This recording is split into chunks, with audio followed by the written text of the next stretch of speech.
పిల్లలు ఇప్పుడు ఏం ఆటారా మనము? అచ్చులు హల్లుల ఆట. అచ్చులు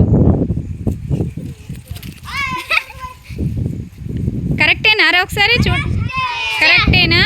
ఒకసారి చూపెట్టండి. ఇదేంటిదిరా? నీదేంటిది? ఏ. నీదేంటిదమ్మా?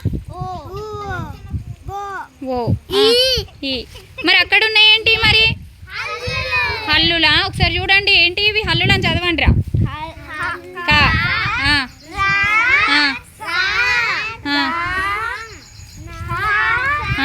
ఇదేంటిది మోక్షిత్ చెప్పు. ఇది నా. గా. ఇవేంటి మరి? ఇవేంటి మీ దగ్గర ఇప్పుడు మీరు పరిగెత్తుకుంటూ వచ్చిండ్రేంటి? అచ్చులు. అవేంటి మరి? హల్లులు. Very good.